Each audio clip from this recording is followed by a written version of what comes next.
Good Sunday evening. Thank you so much for joining us on News 2 at 6 o'clock. I am Danielle Hensley.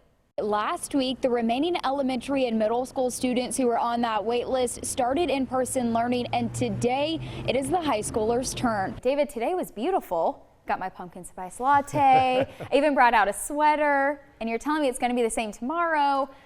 And then past that, not the rest of the week. We're going to be back into the 80s. That's the bottom line. You know, and I just want to show you some of the water just so you can see how strong the wind and the rain's coming in. The water's coming up over the seawall. I've been splashed a few times. Pastor Merchant says they will be playing songs from the movie Trolls. It's a first for his church, but he says so well represents the celebration that Faye's family wants this to be today. Charleston County Parks will spend roughly the next 2 years working to replace the Edwin S. Taylor Folly Beach fishing pier. The line here at the Coliseum continues to grow, and I grabbed a very special couple I want to introduce you to. This is John and Yvonne Thompson. They got here at 6:30 yesterday morning, and you guys are celebrating something very special today. Tell me what that is. He was someone that you felt like you knew even though you never met him. Growing up, watching Kobe Bryant play like many of the people on the court behind me here at CSU.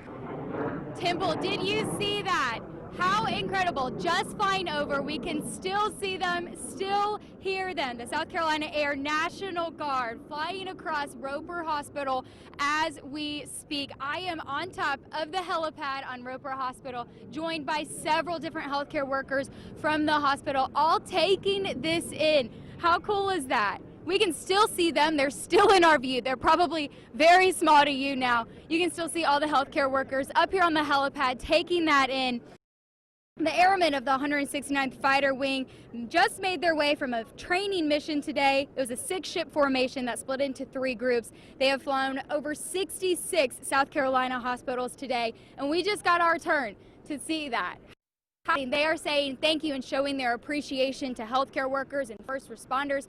Also just trying to give a boost to families and patients that are currently in the hospital. How about that? A live look. Reporting live from the helipad at Roper Hospital, Danielle Hensley, Count on 2. It feels like yesterday. It's crazy to think that it was over a year ago. It was December of 2018 when Sydney Fowler learned of her diagnosis. It's gone by pretty fast considering the situation. Paralysis from the chest down.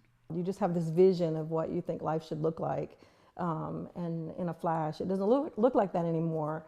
Now a year and 2 months later, Sydney isn't letting anything slow her down.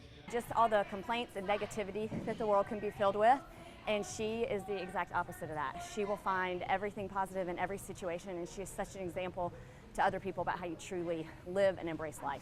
I'm so grateful for how far I have come. I mean, I'm lucky to even have the movement, the sensation, the strength that I do have at the moment, and yeah, you just gotta look at the good side of it. Obviously there is the bad side. Obviously I'm in a wheelchair. Obviously stuff happens, but you just have to kind of push through, I guess. I don't know.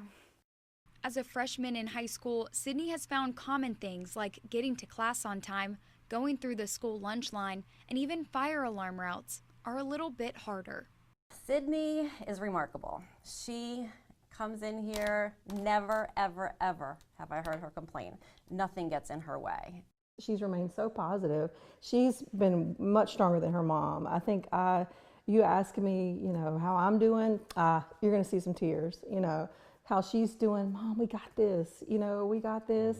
So how does Sydney stay so positive through it all? She says it's the support she has received and trusting in God's plan. I feel like everyone's just so upbeat, and they're like, you got this, you got this. They're just pushing me to be the best I can be. And I know that God has a plan for me, so I just gotta stick to the plan and things will turn out good.